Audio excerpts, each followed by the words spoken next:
നമ്മൾ കേരളത്തിൽ നിന്ന് കട്ര വരെ എത്തിയ യാത്രയുടെ വീഡിയോ കഴിഞ്ഞ ദിവസം അപ്ലോഡ് ചെയ്തിട്ടുണ്ടായിരുന്നു. അപ്പോൾ ആരെങ്കിലും അത് കാണാത്തുണ്ടെങ്കിൽ കാണുക. അപ്പോൾ കട്രയിൽ നിന്ന് ശ്രീനഗറിൽ ബൈ റോഡ് എങ്ങനെ എത്താവുന്നതാണ് നമ്മൾ ഇന്നത്തെ നമ്മുടെ ഈ വീഡിയോയിൽ കാണിക്കുന്നത്. അങ്ങനെ നമ്മൾ രാത്രി ഉദംപൂരിന് അടുത്തുള്ള ഒരു ഹൈവേ റിസോർട്ട്സ് എന്ന ഇവിടെയാണ് ലോഡ്ജിലാണ് റൂം എടുത്തിരുന്നത്. അപ്പോൾ നമ്മൾ ഓൾറെഡി നമുക്ക് കട്രയിൽ നിന്ന് നമ്മൾ ശ്രീനഗറിലേക്ക് പോവുകയാണെങ്കിൽ 270 കിലോമീറ്റർ ഉണ്ട്. അപ്പം നമ്മൾ പ്രൈവറ്റ് ടാക്സി ആക്കുന്ന ഒരു 6-7 മണിക്കൂറിനുള്ളിൽ എത്തും, depending upon the weather conditions കേട്ടോ. അപ്പോൾ നമുക്കൊരു 6-7 മണിക്കൂറിൽ എത്താവുന്നതാണ്. പക്ഷേ നമ്മൾ അപ്പോൾ ട്രാവൽ ചെയ്യുവാണെങ്കിൽ രാവിലെ ഒരു 6 മണിയാകുമ്പോഴേക്കും എത്തത്തുള്ളൂ ശ്രീനഗർ. അവിടെ എത്തിക്കഴിഞ്ഞാൽ പിന്നെ നമ്മൾ ഫ്രഷ് ആയി കഴിയുമ്പോൾ ടയേർഡാകും, യാത്രാക്ഷീണമൊക്കെ ആകുമ്പോൾ നമുക്ക് മാക്സിമം എക്സ്പ്ലോർ ചെയ്യാൻ പറ്റത്തില്ല. അതുകൊണ്ടാണ് നമ്മൾ വരുന്ന വഴിക്ക് ഒരു ഹൈവേയിലുള്ള ഈ ലോഡ്ജിൽ താമസിച്ച് ഒന്ന് ഉറങ്ങിക്കഴിയുമ്പോൾ നമ്മൾ എന്തായാലും ഒരു ഫ്രഷ് ആകുമല്ലോ. അങ്ങനെ ഉറങ്ങി എണീറ്റ് ഫ്രഷ് ആയിട്ട് നമുക്ക് ട്രാവൽ ചെയ്യാൻ പ്ലാൻ ചെയ്ത് നമ്മളങ്ങനെ കട്രയിലാണെങ്കിൽ ഒത്തിരി ലോഡ്ജുകളും ഒത്തിരി റിസോർട്ടുകളും ഇഷ്ടംപോലെ നിങ്ങൾക്ക് ഫാമിലിയായിട്ടും ബാച്ചിലേഴ്സായിട്ടൊക്കെ വന്നാൽ താമസിക്കാൻ പറ്റിയ ഒത്തിരി ഉണ്ട് കേട്ടോ. പിന്നെ കുറച്ചും കൂടെ കട്ര എന്ന ഏരിയ പറയുമ്പോൾ ഇച്ചിരി കൂടെ കോസ്റ്റ്ലി ആയിരിക്കും. അതുകൊണ്ടാണ് നമ്മളൊരു ഔട്ടറായിട്ട് എടുത്ത് ഉദംപൂരിന് തൊട്ട് മുൻപായിട്ട് ഇങ്ങനെ ഒരു ലോഡ്ജ് നോക്കിയത്. ഇപ്പോൾ നമ്മളിവിടെ ശ്രീനഗർ നോർമലി നമ്മൾ കാശ്മീർ ട്രിപ്പിൽ 7 ഡേയ്സാണ് സ്പെൻഡ് ചെയ്തേക്കുന്നത്. അപ്പോൾ ആ സ്പെൻഡ് ചെയ്ത ഡേയ്സിൽ നമുക്ക് 8 ദിവസം താമസം വേണ്ടി വന്നു. അങ്ങനെ ഉള്ള താമസത്തിൽ ഏറ്റവും കുറഞ്ഞ റേറ്റിൽ നമ്മൾ താമസിച്ചതും ഈ ഹൈവേ ലോഡ്ജിലായിരുന്നു കേട്ടോ. നമുക്ക് ഒരു നൈറ്റിന് അവർ 1800 റുപ്പീസ് ചാർജ് ചെയ്തിട്ടുള്ളായിരുന്നു. അങ്ങനെ നമ്മൾ ഉദംപൂർ കഴിഞ്ഞ് കുറച്ചും ഇങ്ങോട്ട് വന്നപ്പം ബ്രേക്ക്ഫാസ്റ്റ് കഴിക്കാൻ വേണ്ടി നിർത്തിയതാണ്. ഇപ്പോൾ നോർമലി നമുക്ക് ഇവിടെയൊക്കെ റൊട്ടി, ചപ്പാത്തി അങ്ങനത്തെ ഐറ്റംസ്, നാൻ അങ്ങനെയുള്ള സാധനങ്ങളെ കിട്ടത്തുള്ളൂ. അങ്ങനെ നമ്മൾ ഒരു റെസ്റ്റോറൻറ്റിൽ കയറി നമുക്ക് പനീർ സ്റ്റഫ് ചെയ്ത പറാത്തയും ഒരു പൊട്ടറ്റോ അല്ലെങ്കിൽ ആലു സ്റ്റഫ് ചെയ്ത പറാത്തയും ഓർഡർ ചെയ്തിട്ടുണ്ട്. അപ്പോൾ അവിടെ നല്ലൊരു സീനറിക് വ്യൂ ആണ്. അപ്പോൾ ഞങ്ങളങ്ങനെ അത് അവർ പ്രിപ്പയർ ചെയ്യുന്ന സമയം കൊണ്ടൊന്ന് നോക്കിയപ്പോൾ കുറച്ച് നല്ല ഫോട്ടോസും വീഡിയോസൊക്കെ എടുക്കാൻ പറ്റിയ ആംബിയൻസ് ആയതുകൊണ്ട് അതൊക്കെ എടുത്തു. അങ്ങനെ വന്നപ്പോഴേക്കും നമ്മുടെ ഫുഡ് റെഡിയായി. നല്ല ചൂടുള്ള നല്ല ടേസ്റ്റി ആയിട്ടുള്ളതാണ്.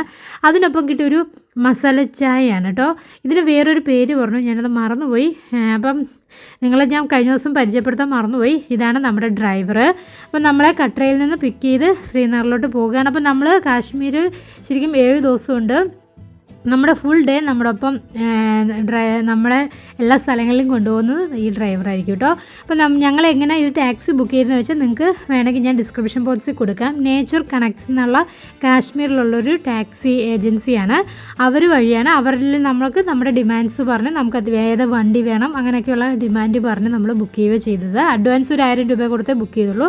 പിന്നെ നമ്മൾ പോകുന്ന ഇടയ്ക്കിടെ അവർ പറയും, അതിനനുസരിച്ച് നമ്മൾ പേ ചെയ്താൽ മതി. എന്തായാലും നമ്മൾ ലാസ്റ്റ് ഡ്രൈവർ നമ്മൾ ഡ്രോപ്പ് ചെയ്ത് കഴിയുമ്പോൾ ഫൈനൽ എമൗണ്ട് കൊടുത്ത് സെറ്റ് ചെയ്യേണ്ടി വരും കേട്ടോ. അപ്പോൾ എന്തായാലും നിങ്ങൾക്ക് അങ്ങനെ സെൽഫായിട്ട് പോകാൻ, അത് ഏജൻസി ഒന്നും ഇല്ലാതെ സെൽഫായി പോകാൻ താല്പര്യമുള്ളവർക്ക് നിങ്ങൾക്ക് കോൺടാക്ട് ചെയ്യാവുന്നതാണ്. നേച്ചർ കണക്ട്സ് ആണ്. അപ്പോൾ ഇവരുടെ കൂടുതൽ ഡീറ്റെയിൽസും കോൺടാക്ട് നമ്പറൊക്കെ ഞാൻ ഈ വീഡിയോയുടെ താഴെ ഡിസ്ക്രിപ്ഷനിൽ കൊടുക്കുന്നതായിരിക്കും. അത് നിങ്ങൾക്ക് ചൂസ് ചെയ്യാവുന്നതാണ് കേട്ടോ. അങ്ങനെ നമ്മൾ കട്ര ടു ശ്രീനഗർ വരുമ്പോൾ ധാരാളം ടണലിൽ കൂടാണ് യാത്ര ചെയ്യുന്നത്.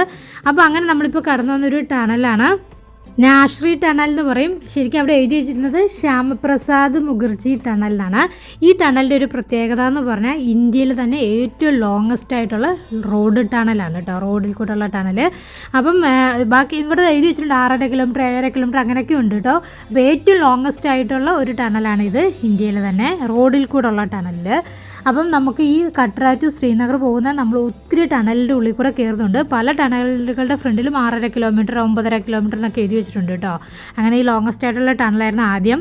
അത് കഴിഞ്ഞ് ഇങ്ങനെ പോകുമ്പോൾ പലയിടത്തും കാണുന്നുണ്ട്. പക്ഷേ ഈ ശ്യാമപ്രസാദ് മുഖർജി ആ ടണലിൽ കൂടെ ഇപ്പോൾ കുറച്ചും കൂടി ലൈറ്റിങ് എനിക്ക് കൂടുതൽ അട്രാക്ഷൻ ആയിട്ട് തോന്നി കേട്ടോ. അങ്ങനെ നമുക്ക് വളരെ ബ്യൂട്ടിഫുൾ ആയിട്ടുള്ളൊരു പ്ലേസിൽ കൂടെയാണ് യാത്ര ചെയ്യുന്നത്. പിന്നെ നിങ്ങൾക്ക് വളരെ സേഫാണ് കേട്ടോ. നിങ്ങൾക്ക് നമ്മൾ കാശ്മീർ എന്നൊക്കെ കേൾക്കുമ്പോൾ നമുക്ക് ഒരു പേടി തോന്നുമെങ്കിലും കട്ര ടു ശ്രീനഗർ രാത്രി ട്രാവലിനും ഡേ ട്രാവലിനും നല്ല സേഫാണ്. പക്ഷേ നിങ്ങൾ ശ്രദ്ധിക്കേണ്ട ഒരു ഇത് പറഞ്ഞാൽ ക്ലൈമറ്റ് നോക്കി വേണം ട്രാവൽ ചെയ്യാൻ വേണ്ടി. കാരണം നമ്മളിപ്പോൾ ലേറ്റസ്റ്റ് ന്യൂസിൽ കേട്ടു റംബാനിൽ നമ്മുടെ ലാൻഡ് സ്ലൈഡിങ് ഉണ്ടായി 3 പേര് മരിച്ചെന്നൊക്കെ. അതുപോലെ ഭയങ്കരമായിട്ട് ലാൻഡ് സ്ലൈഡിങ് നടക്കുന്നൊരു ഏരിയയാണ്. അപ്പോൾ നമ്മൾ ട്രാവൽ ചെയ്യുന്ന നമ്മുടെ റൂട്ടെന്ന് പറഞ്ഞാൽ കട്ര, ഉദംപൂർ, റംബാൻ, ബനിഹാൽ, കുസേഗൻ ആൻഡ് ശ്രീനഗർ എന്നാണ്. അപ്പോൾ ആ ഒരു റൂട്ടിൽ പോകുമ്പോൾ തീർച്ചയായിട്ടും നമുക്ക് പലയിടത്തും കാണാൻ സാധിക്കുന്നുണ്ട്. വളരെ ബ്യൂട്ടിഫുൾ ആയിട്ടുള്ള പ്ലേസ് ആണെങ്കിൽ പോലും മണ്ണിനധികം കട്ടിയില്ലാത്തതുകൊണ്ടായിരിക്കും തോന്നുന്നുണ്ട് പലയിടത്തും ലാൻഡ് സ്ലൈഡിങ് നടന്നതിൻ്റെ ഇതും പലയിടത്തും എഴുതിയും വെച്ചിട്ടുണ്ട് ലാൻഡ് സ്ലൈഡിങ്ങിന് സാധ്യതയുണ്ടെന്നൊക്കെ പറഞ്ഞ്. അപ്പം നിങ്ങൾ പ്രത്യേകിച്ച് വിൻ്റർ സീസണിലും അതുപോലെ റെയിനി സീസണിലും വരുമ്പോൾ ശ്രദ്ധിക്കുക. അല്ലാത്ത സമയങ്ങളിൽ നമുക്ക് നോർമലായിട്ട് ട്രാവൽ ചെയ്യാൻ പറ്റുന്നതായിരിക്കും. എന്തായാലും നിങ്ങൾ ട്രാവൽ ചെയ്യുന്നതിന് മുൻപ് വെതർ കണ്ടീഷൻസൊക്കെ ചെക്ക് ചെയ്തിട്ട് വേണം ഇതുവഴി ട്രാവൽ ചെയ്യാൻ, ഇല്ലെങ്കിൽ ട്രാഫിക്കിലൊക്കെ പെടാൻ സാധ്യതയുണ്ട് കേട്ടോ. പിന്നെ നിങ്ങൾക്ക് ഇതിൽ ട്രാവൽ ചെയ്യുമെങ്കിൽ വളരെ ബ്യൂട്ടിഫുൾ ആയിട്ടുള്ള സീനറിക് വ്യൂ നമുക്ക് കാണാൻ സാധിക്കും. അതുപോലെ നമ്മൾക്കിപ്പോൾ ലേറ്റസ്റ്റ് ചിനാബ് റിവറിൽ ഇതിന് മേളിൽ കൂടാണ് ഒരു ബ്രിഡ്ജ് വരുന്നത്, ശ്രീനഗറിലേക്കുള്ള ഡയറക്റ്റ് ട്രെയിൻ കണക്ഷൻ കിട്ടാൻ വേണ്ടിയുള്ളത്. അപ്പം ആ റിവർ ചിനാബ് റിവർ കാണാൻ സാധിക്കും. പിന്നെ ഒത്തിരി മിസ്റ്റി മൗണ്ടെയിൻസും നമുക്ക് വീഡിയോയിലൂടെ കാണിക്കുന്നതിൽ കൂടെ അധികമായിട്ട് നമുക്ക് കണ്ടുകൊണ്ട് എൻജോയ് ചെയ്യാൻ പറ്റിയ നല്ലൊരു വ്യൂ ഉള്ള ഏരിയ ആണ് കേട്ടോ.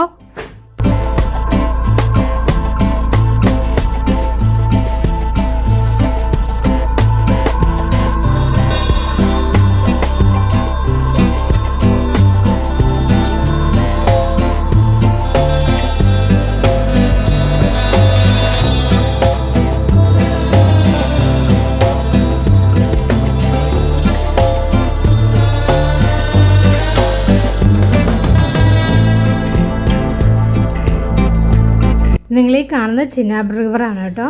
അപ്പോൾ നമുക്കിപ്പം ഡൽഹിയിൽ നിന്ന് ശ്രീനഗറിലേക്ക് ഡയറക്റ്റ് വന്ദേ ഭാരതൊക്കെ സ്റ്റാർട്ട് ചെയ്യുമെന്ന് പറഞ്ഞിരുന്നു. അപ്പോൾ അതിന് വേണ്ടി ഞങ്ങൾ വെയിറ്റ് ചെയ്തിരുന്ന കാര്യങ്ങളൊക്കെ കഴിഞ്ഞ വീഡിയോയിൽ പറഞ്ഞിരുന്നു. അപ്പോൾ അതിന് വേണ്ടിയുള്ള കണക്ഷനിൽ റെയിൽവേ ബ്രിഡ്ജ് വരുന്നത് ചിനാബ് റിവറിന് ഓവർഡായിട്ടാണ് കേട്ടോ. അത് വന്നു കഴിഞ്ഞാൽ വളരെ ബ്യൂട്ടിഫുൾ ആയിട്ടുള്ള കുറച്ച് നല്ല വ്യൂസ് നിങ്ങൾക്ക് കാണാൻ സാധിക്കും. നല്ലൊരു മെമ്മറബിൾ ആയിട്ടുള്ളൊരു യാത്രയായിരിക്കും അതിന് മേലിക്കോട്ടുള്ളത്. അപ്പോൾ അങ്ങനെ നമ്മളിങ്ങനെ വരുന്നതൊക്കെ ഒത്തിരി ടണലുകളുടെ പണി, റോഡിൻ്റെ പണിയൊക്കെ പല സ്ഥലത്ത് നടക്കുന്നുണ്ട്. അപ്പോൾ നമ്മുടെ കന്യാകുമാരി ടു ശ്രീനഗറുള്ള ഹൈവേയിലാണ് കൂടാണ് നമ്മൾ യാത്ര ചെയ്യുന്നത്. അപ്പം അതുകൊണ്ട് റോഡിന് നല്ല വീതിയൊക്കെ ഉണ്ട്. പക്ഷേ പലയിടത്തും ലാൻഡ് സ്ലൈഡിങ് നടന്നതിൻ്റെ ബുദ്ധിമുട്ടുകളുണ്ട്. പിന്നെ ചിലയിടത്തൊക്കെ റോഡ് പണി നടക്കുന്നതുകൊണ്ടും ടണലിൻ്റെ പണികളൊക്കെ നടക്കുന്നതുകൊണ്ടും ഇങ്ങനെ കുറച്ച് ട്രാഫിക് ഇതൊക്കെ ഉണ്ട് കേട്ടോ. അപ്പോൾ നിങ്ങൾ മാക്സിമം ശ്രീനഗറിൽ നിന്നാണെങ്കിലും അല്ല കട്രയിലാണെങ്കിലും നമ്മൾ ട്രാവൽ ചെയ്യുമ്പോൾ മാക്സിമം നേരത്തെ തന്നെ ട്രാവൽ ചെയ്യാൻ നോക്കുക. ഏറ്റവും രാവിലെ എണീറ്റ് പോകാൻ പറ്റുമെങ്കിൽ അത്രയും നമുക്ക് ട്രാഫിക്കിൽ നിന്ന് കുറച്ചും കൂടെ എസ്കേപ്പ് ആകാൻ സാധിക്കും. അങ്ങനെ നമ്മൾ ഇവിടെ എത്തിയപ്പോൾ ഒരു നിങ്ങൾ കണ്ടിടം ഇവിടെ ഞങ്ങളെ പോലീസ് തടഞ്ഞു. അതിൽ യെല്ലോ ഡ്രസ്സ് ഇട്ടിരിക്കുന്ന ഒരു പോലീസ് ഉദ്യോഗസ്ഥയാണ്. അപ്പോൾ ഇതുവഴി ബസ് സർവീസ് ഉണ്ട്, പക്ഷേ അത് ഭയങ്കര ടൈമിംഗ് ഒക്കെ ഉണ്ട്. പിന്നെ ഇപ്പം ബ്ലോക്കൊക്കെ ആയതുകൊണ്ട് പലയിടത്തും കിടക്കുന്നതുകൊണ്ട് അവർക്ക് പ്രോപ്പറായിട്ട് ട്രാവൽ ചെയ്യാൻ പറ്റുന്നില്ല. അപ്പോൾ അതുകൊണ്ട് അത് ഉദ്യോഗസ്ഥയ്ക്ക് ഉദംപൂരുള്ളൊരു ഹോസ്പിറ്റലിൽ പോകണം. അതുകൊണ്ട് ഞങ്ങളോട് ഒന്ന് കയറ്റാവോ എന്ന് ചോദിച്ച് ഞങ്ങളെ തടഞ്ഞു നിർത്തണം കേട്ടോ. അപ്പോൾ ആദ്യം ഞങ്ങൾ വിചാരിച്ചു ചെക്ക് ചെയ്യാൻ വേണ്ടിയുള്ള തടഞ്ഞതാണ്. അവരെ ഒന്ന് കയറ്റാവോ എന്ന് ചോദിച്ചു. ഞങ്ങൾ പിന്നെ ഫാമിലി ആയതുകൊണ്ട് കുഴപ്പമില്ലായിരുന്നു. അപ്പോൾ ഒരു ലേഡിയും കൂടെ അല്ലായിരുന്നെങ്കിൽ നമ്മളവരെ കയറ്റി. പോലീസ് ഉദ്യോഗസ്ഥയായിരുന്നു. അവർ ഉദംപൂർ ടൗണിലായപ്പോൾ അവർ ഇറങ്ങുകയും ചെയ്തു. അപ്പം അങ്ങനെ നമ്മളവരെ കയറ്റി കൊണ്ടുവരിക ചെയ്തത് കേട്ടോ. അപ്പോൾ ഇതാണ് നമുക്ക് നല്ല വ്യൂ ആണ്. പിന്നെ നിങ്ങളിവിടെ ശ്രദ്ധിക്കേണ്ടത്, ഇവിടെ നിങ്ങൾക്ക് കട്രേ വന്നു കഴിഞ്ഞാൽ നിങ്ങൾക്ക് ഷെയർ ടാക്സി ഉണ്ട്, അല്ല നിങ്ങൾക്ക് സെൽഫായിട്ട് പ്രൈവറ്റ് ടാക്സിയിൽ ഇഷ്ടം പോലെ അവിടെ റെയിൽവേ സ്റ്റേഷൻ്റെ ഫ്രണ്ടിൽ കിടപ്പുണ്ട്. കട്ര പറഞ്ഞ വൈഷ്ണോദേവി ക്ഷേത്രത്തിൻ്റെ ഒരു സ്റ്റോപ്പും കൂടെ ആയതുകൊണ്ട് ഇങ്ങോട്ട് വരുന്ന ട്രെയിനുകളെല്ലാം ഫുള്ളായിരിക്കും. നേരത്തെയൊക്കെ നിങ്ങൾ ട്രെയിനിന് ടിക്കറ്റ് എടുക്കുന്നവർ നേരത്തെ 60 ദിവസം മുമ്പൊക്കെ നോക്കി എടുക്കണം. കാരണം നമുക്ക് വെയിറ്റിംഗ് ലിസ്റ്റൊക്കെ വന്നു കഴിഞ്ഞാൽ കൺഫേം ആകാൻ വളരെ ചാൻസ് കുറവായിട്ടുള്ള ഒരു റൂട്ടും കൂടെയാണ് കേട്ടോ. അപ്പോൾ എന്തായാലും നിങ്ങൾ ട്രെയിൻ വരാൻ താല്പര്യമുള്ളവർ കട്ര വരെ നേരത്തെ നോക്കി ടിക്കറ്റൊക്കെ എടുക്കുക. പിന്നെ കട്ര വന്നു കഴിഞ്ഞാൽ നിങ്ങൾക്ക് ഷെയർ ടാക്സി ഉണ്ട്, അല്ലെങ്കിൽ നിങ്ങൾക്ക് പ്രൈവറ്റ് ടാക്സി വേണമെങ്കിലും വിളിക്കാവുന്നതാണ്. നമുക്ക് പ്രൈവറ്റ് ടാക്സി കട്ര ടു ശ്രീനഗറിന് അവിടുന്ന് ചാർജ് ചെയ്യുക ഒരു 5,000 8,000 ഒക്കെ റേഞ്ചിൽ ചാർജ് ചെയ്യുന്നുണ്ട്. നമ്മൾ ഏത് വണ്ടിയാണ് സെലക്ട് ചെയ്യുന്നത് അതിനനുസരിച്ചായിരിക്കും ചാർജ് ചെയ്യുക. ഇപ്പോൾ നിങ്ങൾക്ക് കുറച്ചും കൂടെ 7 സീറ്റർ 5 സീറ്റർ എന്നൊക്കെ ഉണ്ടല്ലോ, അതിനനുസരിച്ചാണ് ചാർജ് വരിക. അപ്പോൾ നമ്മളൊരു സെഡാൻ്റെ ഒരു വണ്ടി എടുത്തിരുന്നത്. നമ്മൾ പിന്നെ ഓൾറെഡി കാശ്മീരിൽ നിന്ന് ബുക്ക് ചെയ്തതാണ്, അതായത് കട്രയിൽ നല്ല എടുത്തത്. അതുകൊണ്ട് നമ്മൾ ആ ഏജൻസി വഴി നമ്മൾ ബുക്ക് ചെയ്തതിന് നമുക്ക് അവർ ചാർജ് ചെയ്തത് 4,000 രൂപയാണ് കേട്ടോ.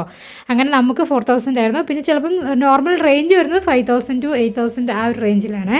പിന്നെ അല്ലാതെ നമുക്ക് ജമ്മു കാശ്മീരിൻ്റെ അവരുടെ ട്രാൻസ്പോർട്ട് കോർപ്പറേഷൻ്റെ ബസ്സൊക്കെ ഉണ്ട്.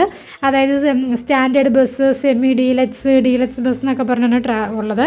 ആ ബസ്സിലൊക്കെ നിങ്ങൾ ട്രാവൽ ചെയ്യുവാണെങ്കിൽ 10 മുതൽ 12 മണിക്കൂർ വരെ ടൈം എടുക്കും. കാരണം അവർക്കൊരു റെഗുലർ ബ്രേക്ക് ടൈം ഒക്കെ ഉണ്ട്. ആ ടൈമിൽ അവർ ഫുഡ് കഴിക്കാനും അതിനൊക്കെ നിങ്ങൾക്ക് ബാത്റൂമിൽ പോകാനൊക്കെ കൊണ്ട് നിർത്തുന്നതായിരിക്കും. പക്ഷേ ബസ്സിന് ട്രാവൽ നിങ്ങൾക്ക് ബഡ്ജറ്റ് ട്രാവലേഴ്സിനും പിന്നെ അതുപോലെ നിങ്ങൾക്ക് ഒത്തിരി ദിവസങ്ങൾ സ്പെൻഡ് ചെയ്യാനുണ്ടെങ്കിൽ തീർച്ചയായിട്ടും നിങ്ങൾക്ക് അതും ചൂസ് ചെയ്യാവുന്നതാണ് കേട്ടോ. അവർ ഓരോ റെഗുലർ ബ്രേക്കിൽ ഓരോരുത്തടുത്ത് നിർത്തി 10-12 മണിക്കൂറിനുള്ളിൽ നമുക്ക് ശ്രീനഗർ എത്താൻ പറ്റത്തുള്ളൂ. ഇപ്പം നിങ്ങൾക്ക് അല്ലാതെ ടാക്സിയിലൊക്കെ ആണെങ്കിലാണ് 6 to 7 hours, അതായത് റോഡിന് വേറെ പ്രശ്നങ്ങളൊന്നും വെതർ കണ്ടീഷൻസൊക്കെ ഓക്കെ ചെയ്യാനോ ട്രാഫിക് ബ്ലോക്കുകളോ അങ്ങനത്തെ പ്രശ്നങ്ങളോ ഒന്നും ഇല്ലെങ്കിൽ ഒരു 6 to 7 hours നിങ്ങൾക്ക് ശ്രീനഗറിൽ എത്താവുന്നതാണ് പ്രൈവറ്റ് ടാക്സിയിലാണെങ്കിൽ. ഷെയർ ടാക്സിയും ബസ് ഇതുപോലെ പബ്ലിക് ട്രാൻസ്പോർട്ടൊക്കെ നിങ്ങൾ ഡിപ്പെൻഡ് ചെയ്യുവാണെങ്കിൽ ഒരു 10 to 12 hours വരെ എടുക്കുന്നതായിരിക്കും. പക്ഷേ ബസ്സിന് ഏറ്റവും റേറ്റും കുറവാണ്. ഒരു 600 to 1200 റേഞ്ചിലാണ് ബസ്സിന് ചാർജ് വരത്തുള്ളൂ. അത് നമ്മൾ എടുക്കണം, ഞാൻ പറഞ്ഞില്ല standard bus, semi deluxe bus എന്നൊക്കെ ഉണ്ടല്ലോ. അപ്പോൾ നിങ്ങളത് സെലക്ട് ചെയ്യുന്നതിനനുസരിച്ചായിരിക്കും അത് ചാർജ് വരിക. അപ്പോൾ അത് ബഡ്ജറ്റ് ട്രാവലേഴ്സിനൊക്കെ നമുക്ക് സെലക്ട് ചെയ്യാവുന്നതാണ്. അങ്ങനെ നമ്മൾ കുറച്ചിങ്ങനെ വന്നപ്പം ഒരു വണ്ടി ഒന്ന് ബ്രേക്ക് ഡൗൺ ആയി, റോഡ് കുറച്ച് ബ്ലോക്കാണ്. ആ ബ്ലോക്കായിട്ട് ഇങ്ങനെ നമ്മൾ ഫ്രണ്ടിൽ ഒത്തിരി വണ്ടി കിടപ്പുണ്ട്, പുറകോട്ടും നിറയെ വണ്ടികൾ കിടപ്പുണ്ട്. അപ്പോൾ പെട്ടെന്ന് തന്നെ വണ്ടിയൊക്കെ എടുത്ത് മാറ്റി കേട്ടോ. ഒരു എന്തോ ക്രെയിനൊക്കെ ഒന്ന് പെട്ടെന്ന് തന്നെ മാറ്റിയതുകൊണ്ട് പിന്നെ നമുക്ക് അധികം കിടക്കേണ്ടി വന്നില്ല. ഒരു 10 മിനിറ്റ് 15 മിനിറ്റിനുള്ളിൽ അവിടെ നമുക്ക് മൂവ് ചെയ്തു. പിന്നെ റോഡ് ഇവിടെ പണിയൊക്കെ നടക്കുന്നുണ്ട്, ഇച്ചിരി കൺജസ്റ്റഡ്, ഭയങ്കര പൊടിയുണ്ട്. പിന്നെ ഇങ്ങോട്ട് കുറച്ച് ഭാഗങ്ങളൊക്കെ നല്ല നീറ്റ് ആൻഡ് ക്ലീൻ ആയിട്ട്, പണികളൊന്നും ഇല്ല, കഴിഞ്ഞ റോഡുകളായതുകൊണ്ട് നമുക്ക് നല്ല സ്പീഡിലും വരാൻ സാധിക്കും. പിന്നെ ഏറ്റവും ഇവിടെ എന്താണ് ഈ ഒരു റൂട്ട് ചൂസ് ചെയ്തതിൽ എനിക്ക് സന്തോഷം തോന്നിയത് പറഞ്ഞാൽ ഇവിടുത്തെ വ്യൂ തന്നെയാണ് കേട്ടോ. ഞങ്ങൾ നേരത്തെ പ്ലാൻ ചെയ്തിരുന്നത് രാത്രിയിൽ തന്നെ നമുക്ക് ശ്രീനഗറിൽ നിന്ന് എത്തി വെളുപ്പിന് രാവിലെ ഒന്ന് കുറച്ച് നേരം ഒന്ന് ഫ്രഷായി ഒന്ന് റെസ്റ്റ് എടുത്തിട്ട് സിറ്റി ടൂർ അങ്ങനെ പ്ലാൻ ചെയ്ത് തരുന്നത്. പക്ഷേ വരുന്ന വഴിക്കാണ് പിന്നെ പ്ലാൻ മാറ്റിയത്. കാരണം പിള്ളേർ ഉറങ്ങിപ്പോയതുകൊണ്ട് നമ്മൾ പെട്ടെന്ന് ഡിസിഷൻ മാറ്റി അങ്ങനെ ലോഡ്ജിൽ താമസിച്ചത്. അതെനിക്ക് ഭയങ്കര വർത്തിയായി തോന്നി. കാരണം രാത്രിയിലാണ് നമ്മൾ ഈ റൂട്ട് പോയിരുന്നെങ്കിൽ ഈ കാഴ്ചകളൊക്കെ നമുക്ക് മിസ്സാകുമായിരുന്നു. നമ്മൾ ഈ വഴിക്ക് വന്നതാണ്. അപ്പോൾ എന്തായാലും മാക്സിമം നമുക്ക് എക്സ്പ്ലോർ ചെയ്യുക. പിന്നെ നമുക്ക് നമ്മൾ എന്തായാലും ഇനിയും വീണ്ടും ഇത് കാണാൻ വേണ്ടി ഇങ്ങോട്ട് വരത്തില്ലല്ലോ. അപ്പോൾ എന്തായാലും നന്നായിട്ട് കണ്ട് എൻജോയ് ചെയ്ത് പോകാൻ പറ്റുന്ന ഒരു റൂട്ട് തന്നെയാണ് കേട്ടോ. അപ്പോൾ എന്തായാലും നമ്മുടെ ഡ്രൈവർ ഭയങ്കര ഫ്രണ്ട്ലിയാണ്, നല്ല അപ്രോച്ച് ചെയ്യാൻ പറ്റുന്നതാണ്. പുള്ളിയുടെ നാട് പഹൽഗാമാണ്. അപ്പം ഇപ്പോൾ ഈ ഇൻസിഡൻസ് ഒക്കെ ഉണ്ട്, ഇപ്പോൾ ലേറ്റസ്റ്റ് നമ്മൾ കണ്ടല്ലോ, ആ ഇൻസിഡൻസ് ഒക്കെ വന്നപ്പോൾ ഞങ്ങൾ പെട്ടെന്ന് ഓർത്ത് പക്ഷേ പുള്ളി നല്ല ഫ്രണ്ട്ലിയാണ്. പൊതുവെ കാശ്മീരിലെ സ്വദേശികളൊക്കെ ഞങ്ങൾ അപ്രോച്ച് ചെയ്ത എല്ലാവരും ഞങ്ങളോട് നല്ല ഫ്രണ്ട്ലി ആയിരുന്നു. നമുക്ക് എല്ലാത്തിനും അപ്രോച്ച് ചെയ്യാൻ പറ്റിയ നല്ലൊരു ഇതായിരുന്നു കേട്ടോ. പിന്നെ നമുക്ക് ഹിന്ദി അത്രയും വശമില്ലാത്തതുകൊണ്ട് നമ്മൾ ടാക്സിയിൽ നമ്മൾ നേച്ചർ കണക്ട്സിനോട് പറഞ്ഞിരുന്നു നമുക്ക് ഇംഗ്ലീഷ് കുറച്ചും കൂടെ ഹാൻഡിൽ ചെയ്യാൻ പറ്റുന്ന ഒരു ഡ്രൈവറേയും കൂടെ കിട്ടണമെന്ന്. അപ്പോൾ എന്തായാലും നമ്മുടെ ഡ്രൈവറിന് നന്നായിട്ട് ഇംഗ്ലീഷും ഹാൻഡിൽ ചെയ്യാൻ പറ്റും. അപ്പോൾ നിങ്ങൾക്ക് കേരളത്തിൽ നിന്നൊക്കെ പോകുന്നവർക്ക് നേച്ചർ കണക്ട്സിനെ കണക്ട് ചെയ്യുമ്പോൾ നിങ്ങൾക്ക് ഹിന്ദി അറിയത്തില്ലെങ്കിൽ പോലും നിങ്ങൾക്ക് അവരെ കണക്ട് ചെയ്താങ്കിൽ ഇതുപോലെ നമുക്ക് അറിയുന്ന ലാംഗ്വേജിനുമായി അവർക്ക് ഉള്ള ഡ്രൈവേഴ്സിനെ വെച്ച് അഡ്ജസ്റ്റ് ചെയ്ത് തരുന്നതായിരിക്കും കേട്ടോ. അപ്പോൾ നമുക്ക് ഹിന്ദി അറിയത്തുകൊണ്ട് ഇംഗ്ലീഷ് നന്നായിട്ട് അറിയുന്ന ഒരു ഡ്രൈവറിനെയാണ് നമുക്ക് കിട്ടിയത്. അതും വളരെ ഹെൽപ്ഫുള്ളായിട്ടോ. അപ്പോൾ നിങ്ങൾ ഈ കാണുന്ന ബനിഹാൽ റെയിൽവേ ബ്രിഡ്ജിൻ്റെ ആ റൂട്ടാണ്, അതിൻ്റെ മേളിൽ കൂടാണ് നമ്മളിപ്പോൾ ട്രാവൽ ചെയ്തത്. അപ്പോൾ നിങ്ങൾ ട്രെയിനിന് വരുന്നവരെ സംബന്ധിച്ച് കട്രയിൽ നിന്ന് പിന്നെ ബനിഹാലിലേക്ക് ട്രെയിൻ വരുവാണെങ്കിൽ ബനിഹാലിൽ നിന്ന് പിന്നെ ശ്രീനഗറിന് ട്രെയിനുണ്ട്, അങ്ങനെ വേണമെങ്കിലും ചൂസ് ചെയ്യാവുന്നതാണ് കേട്ടോ. അപ്പം നമ്മളെന്തായാലും അങ്ങനെ ചൂസ് ചെയ്തില്ല. അത് ഒത്തിരി കൂടെ പിള്ളേരെയും കൊണ്ട് വരുമ്പോൾ ലഗേജൊക്കെ ഉള്ള പാടായതുകൊണ്ട് നമ്മളത് സ്കിപ്പ് ചെയ്തു. അങ്ങനെ നമ്മൾ ബനിഹാൽ കഴിഞ്ഞപ്പോൾ പിന്നെ വേറൊരു വ്യൂ ആണ്. ശരിക്കും ഒരു മിസ്റ്റി മൗണ്ടെയ്ൻസും നേച്ചർ ബ്യൂട്ടിയും കൂടുതൽ നന്നായിട്ട് കാണാൻ സാധിച്ചത് ബനിഹാൽ കഴിഞ്ഞതിന് ശേഷമാണ്. അപ്പോൾ ഒരു ഗ്രീനറി വ്യൂ ഒക്കെ വന്നത് അതിന് ശേഷമാണ് കേട്ടോ. അതിന് മുമ്പ് നമ്മൾ അവിടെ നിന്ന് ഇങ്ങോട്ട് വരുന്ന വഴിക്കൊക്കെ ലേ ലഡാക്കിൻ്റെ ഒക്കെ ഒരു പ്രതീതിയായിരുന്നു ഫീൽ ചെയ്തത്. എങ്കിലും വളരെ മനോഹരമായ കാഴ്ചകൾ തന്നെയായിരുന്നു കേട്ടോ. അങ്ങനെ നമ്മൾ ബനിഹാൽ കഴിഞ്ഞ് ഇങ്ങോട്ട് വരുമ്പോഴാണ് ഈ രണ്ട് സൈഡിൽ ഇഷ്ടംപോലെ നെൽപ്പാടങ്ങളാണ്. ഇവിടുത്തെ പ്രത്യേകതരം ഒരു അരിയുണ്ട് കുറച്ച് ഭാഗങ്ങളിൽ.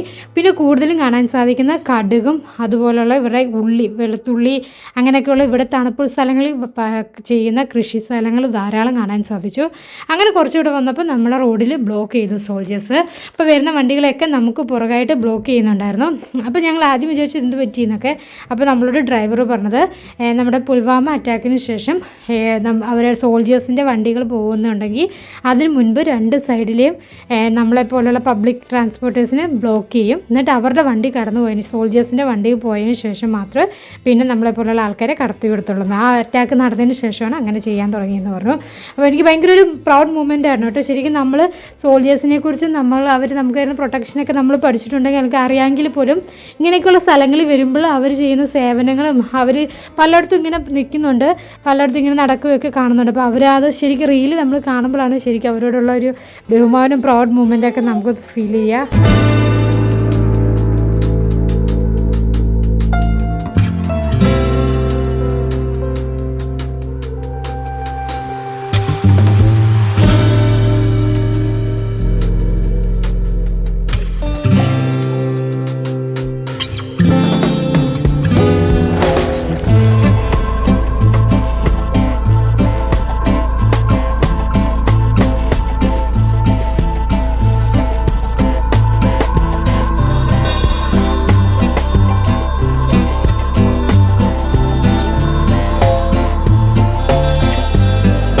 നിങ്ങൾക്ക് പബ്ലിക് ട്രാൻസ്പോർട്ട് അല്ലാതെ നിങ്ങൾക്ക് ഇപ്പോൾ ഷെയർഡ് ക്യാബുകൾ കിട്ടും കട്ടറയിൽ നിന്ന് ശ്രീനഗറിലേക്ക് വരാൻ വേണ്ടി.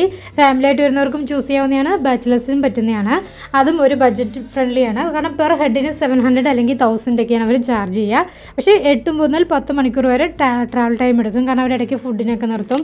അപ്പോൾ ആ ഒരു ഇത് വരുന്നു മാത്രം. നമ്മുടെ പ്രൈവറ്റ് ആകുമ്പോൾ വേറെ ഒന്നും ഇല്ല, നമ്മുടെ ഡിമാൻഡിനനുസരിച്ചായിരിക്കും അവർ നിർത്തുക. അപ്പോൾ അതുകൊണ്ടാണ് റോഡും കൂടെ കണ്ടീഷൻസ്, വെതർ കണ്ടീഷൻസ് ഒക്കെ ഓക്കെ ആണെങ്കിൽ ഒരു 6 to 7 hours നമുക്ക് ശ്രീനഗർ എത്താൻ സാധിക്കുന്നത്. ബാക്കിയെല്ലാം കുറച്ചും കൂടെ ഡ്യൂറേഷൻ എടുക്കുന്നതായിരിക്കും കേട്ടോ, ട്രാവൽ ടൈം എടുക്കുന്നതായിരിക്കും.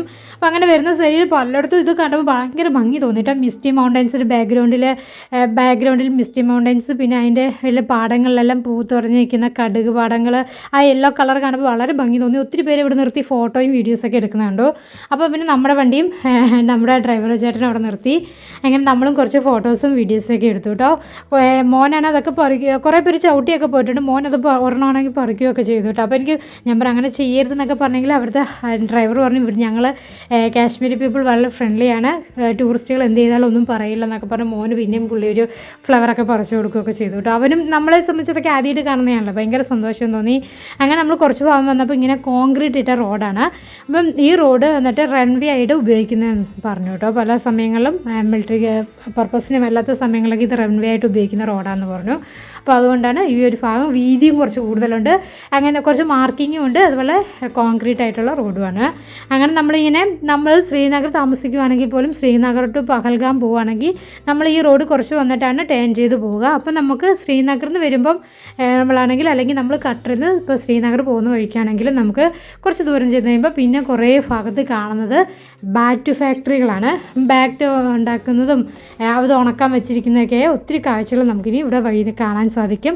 അതുപോലെ നമുക്ക് മെയിനായിട്ട് നമുക്ക് കാശ്മീരിൽ കേൾക്കുമ്പോൾ അറിയണത് നമുക്ക് സഫ്രോൺ അല്ലാതെ കുങ്കുമപ്പൂവാണ്.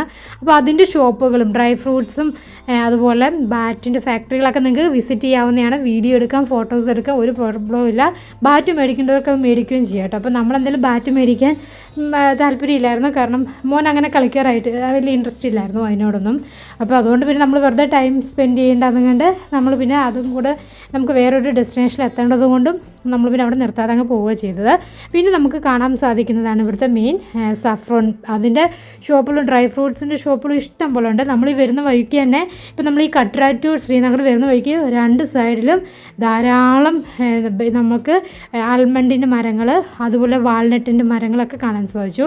അതുപോലെ ഒത്തിരി നമ്മൾ താമസിച്ച ആ ലോഡ്ജിൻ്റെ ഫ്രണ്ടിൽ തന്നെ ആണെങ്കിലും മൾബറിയുടെ ചെടികളുണ്ടായിരുന്നു കേട്ടോ ആ ഏരിയയിലൊക്കെ. അപ്പം ഞങ്ങളുടെ വീട്ടിലിവിടെ മൾബറി ഉണ്ടായിരുന്നു, അതിൻ്റെ ലീഫ് ഇച്ചിരി വലിയ ടൈപ്പായിരുന്നു.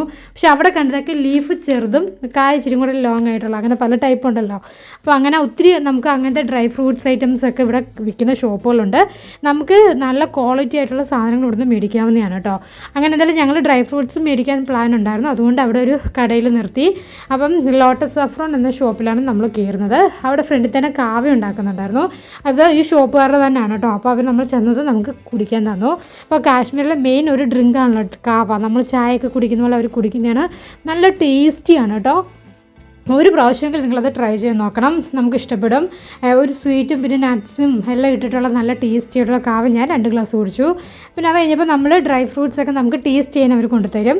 ഇഷ്ടം പോലെ കഴിക്കാം കേട്ടോ. ഈ കൊണ്ടുതരുന്നത് ഞാൻ ചിലപ്പോൾ ചിന്തിക്കുകയും ചെയ്തു ഇങ്ങനെ കൊണ്ടുതരുന്ന അവർക്ക് വല്ല ലാഭം ഉണ്ടോയെന്ന്. കാരണം അതുപോലെ നമ്മളെടുത്ത് കഴിക്കുമല്ലോ, നന്നായിട്ട് നമ്മൾ കഴിച്ചില്ല അവർ വാരി നമ്മുടെ കയ്യിലോട്ട് തരുന്നുണ്ട്, കഴിച്ചു ടേസ്റ്റ് ചെയ്യുമെന്നും പറഞ്ഞ്. അപ്പോൾ എന്തായാലും നമുക്ക് അതിനെക്കുറിച്ചൊക്കെ പുള്ളി പറഞ്ഞു തരുമായിരുന്നു. അവിടുത്തെ ബദാമൊക്കെ പറഞ്ഞാൽ നമുക്ക് പൊട്ടിക്കുമ്പോൾ അങ്ങനെ ഞെക്കുമ്പോൾ തന്നെ നന്നായിട്ട് ഓയിലി കണ്ടൻറ്റാണ്.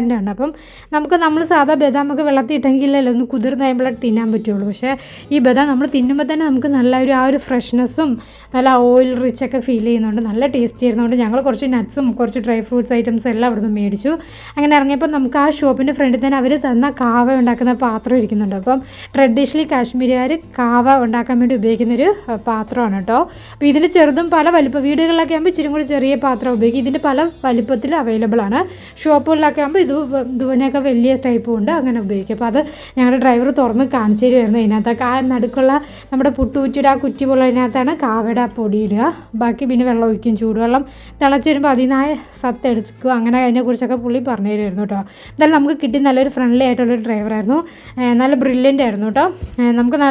നമുക്ക് കാശ്മീരിൽ നിൽക്കുമ്പോൾ ആ മനസ്സിലൊരു പേടി അങ്ങനത്തെ ഒക്കെ ഉണ്ടല്ലോ, അതൊക്കെ മാറ്റാൻ പുള്ളി നന്നായിട്ട് നമ്മളോട് നല്ല ഫ്രണ്ട് ഒത്തിരി കാര്യങ്ങൾ പറഞ്ഞത് നമ്മളെ ഒന്ന് കൂളാക്കുകയൊക്കെ ചെയ്തിട്ടുണ്ടായിരുന്നു കേട്ടോ. അപ്പോൾ എന്തായാലും നമ്മൾ ഇൻസിഡൻറ്റ് സംഭവിക്കുന്നതിന് മുൻപ് ജസ്റ്റ് ഒരു വീക്ക് മുൻപാണ് നമ്മുടെ കാശ്മീർ ട്രിപ്പ് ഉണ്ടായിരുന്നത്.